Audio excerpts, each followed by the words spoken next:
I think my boyfriend has been using me as a side piece for the last 2 years while he's been living with his ex the whole time. I mean, he told me he moved out of their shared space, but he gets all defensive and refuses to bring me over whenever I ask to see his new place. Tim, 29M, and I, 21F, have been together for 2 years. We are both foreigners living in Europe. Names have been changed.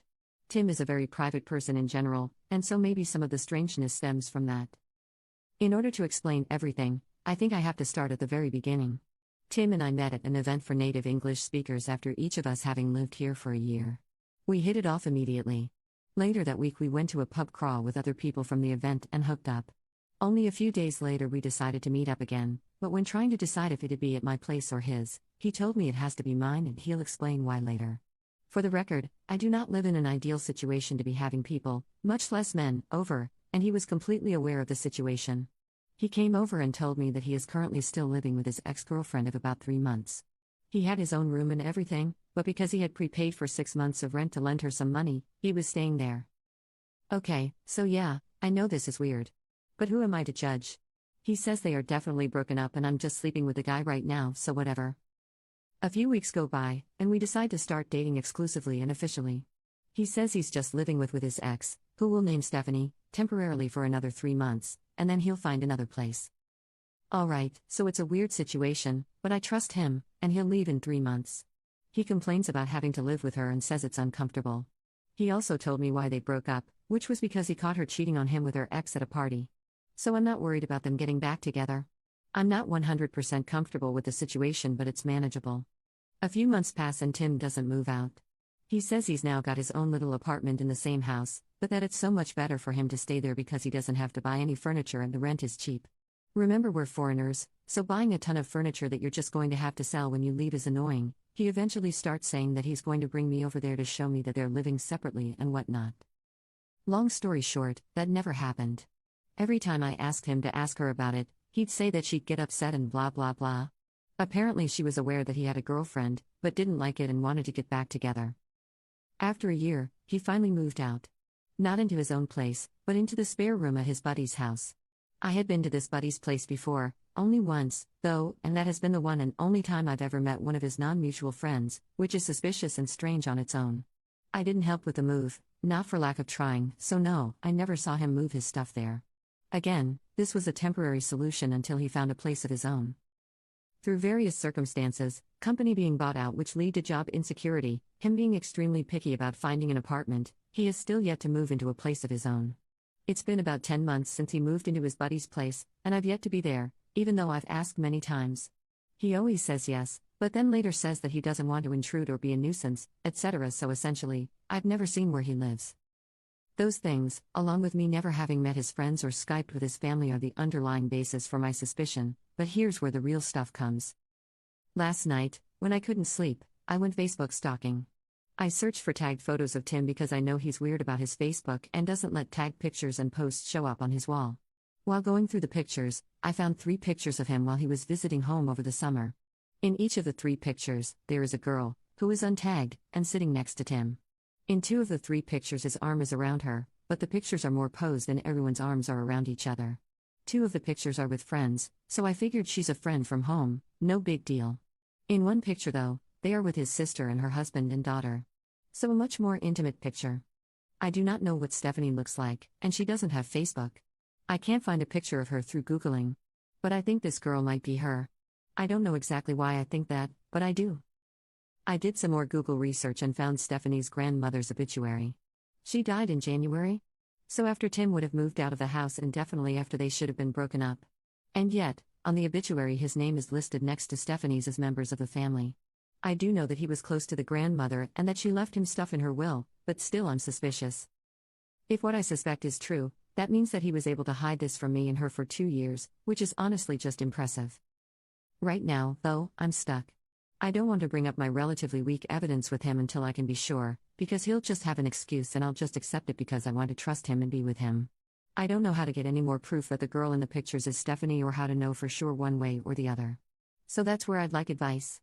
I'm not going to break up with him without knowing 100% because I honestly do love him, but I don't know how I can know 100%. Any advice or help is appreciated. Although please be constructive. Update 1, 6 weeks later. So, it's been a while. The story was developing and I didn't want to update without knowing anything for sure. I never expected my post to get so much attention, and minus the few comments and PMs about being a slut, I really appreciate all of the input everyone had, and I read every single comment and message. So first off, thanks to everyone. As many people suggested I do, I started with a conversation with Tim, where I made very clear how much the whole situation bothered me and why it was an issue for me. I tried to show him things from my perspective and tried to make him understand why I was so upset. He said he understood and apologized profusely. He cried and I cried. He said it was never his intention to hurt me and that he hadn't realized this had been such a large issue for me, and that he had been selfish about it.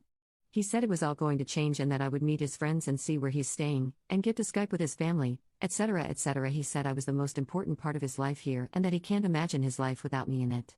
He said he wants to find an apartment for us to live together and that when I'm done with school, he wants to go back home together for good.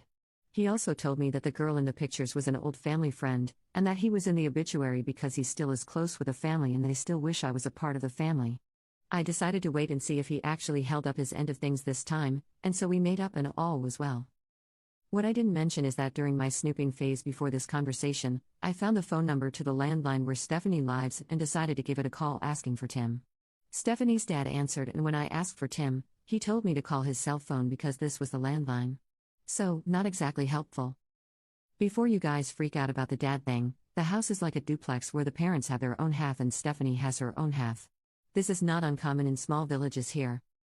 A couple days after Tim and I talked, he texted me asking if I had called Stephanie's house asking for him. I decided not to lie and admitted it. He said that she texted him saying that some girl with an accent had called the house asking for him and he immediately thought that it must have been me. I explained that I did it because I felt desperate for answers and just wanted to know what was going on. I also told him that it was inconclusive. He got very upset and said I had betrayed his trust and that I was acting like an insane person. He isn't exactly wrong about that part, but I explained that I felt forced to take such actions because I felt like I was never going to get any answers any other way. I apologized for the invasion of privacy and for bothering Stephanie and her family. After a few days, he calmed down and forgave me, saying, however, that this may push back me meeting his friends because he told them what happened and they were pissed that I would treat him that way. I waited a few weeks to see if anything would change and unsurprisingly, it did not. So, this past weekend, he got very drunk one night and I was able to open his phone with his fingerprint while he was sleeping. I found texts from Stephanie from the day before talking about what they should make for dinner that night. He told me he was out of town for work that night. I found lots of hearts and I love yous and even him using the same pet names for her as he does for me. He told her he was going out of town this weekend for work and how much he'd miss her.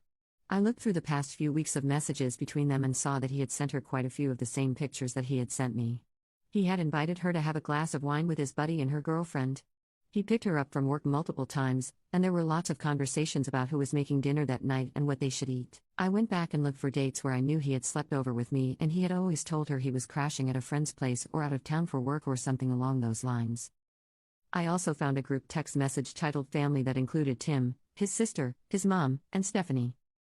I looked at pictures of Stephanie that she had sent him and was able to very obviously see that it was her in the pictures that I found on Facebook. So you guys were right. For the last 2 years, he's been living with her and seeing me on the side.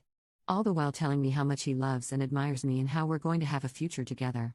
I have been duped and taken advantage of. And I feel like a complete idiot because of it. I haven't talked to him yet, but when he comes over later in the week, I plan to tell him that I know everything. I also plan to tell him that he is a complete asshole. In my ideal conversation, he'd explain to me why he did this and what the fuck he was thinking during all this, but I am pretty sure those are just things that I'll never know or understand. Obviously, I will break up with him. I also plan on contacting Stephanie with a letter telling my side of the story. I will give her dates that I know he spent the night with me, so that she can cross-check them with dates that he did not come home.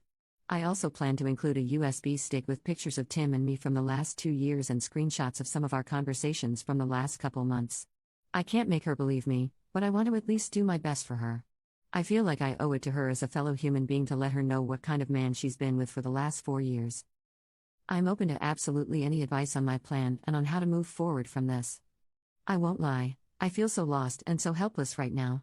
By breaking up with Tim, I'm losing a huge part of my life in this country, and I'm definitely going to be feeling this hole for a while. So any help is appreciated. Thank you guys so much for listening and sorry this is long AF. I got carried away. Update 2. Again, I'd like to start off this post with a thank you to everyone who responded with constructive and helpful advice. I read every comment, reply, and PM. So, I took your advice and did not try to have a conversation with Tim. I realized that since he was so successfully able to manipulate me for 2 years, having one last conversation with him was bound to end up with me doubting my findings and perhaps my sanity. I wrote Stephanie a 3-page letter, detailing the relationship that Tim and I have had over the past 2 years, making clear that it was serious and not just a fling. I mentioned dates and events that most people would not have known about, and I included the intricate lies and backstory that he had told me. I included a list of dates from the last 2 months that he spent the night with me and encouraged her to cross-check them with nights that he wasn't at home. I printed out a few photos of us as a quick visible proof, and I included the rest of the photos on a USB stick in the letter. The stick also contained screenshots of any particularly incriminating conversations that we've had over the last few months. I scanned postcards that he had sent me from various vacations and included those as well. For safe measure, I also included a copy of the letter, in case the hard copy went somehow mysteriously missing. I gave her my email address and phone number and asked her to contact me if she wanted to. On Wednesday night, I had someone drive me to where she lives. If Tim was there, I would just have confirmations that he actually lives there and we'd leave. If he wasn't there, I'd ring the doorbell and hand her the letter personally. We drove the 45 kilometers and Tim was sitting there in the living room on his laptop. It was obvious he lived there. She was nowhere to be seen. His and her names were on the mailbox. I called to see if he'd pick up and he ignored the call. We headed back home. On Thursday morning, I mailed the letter. I ensured that it was registered post.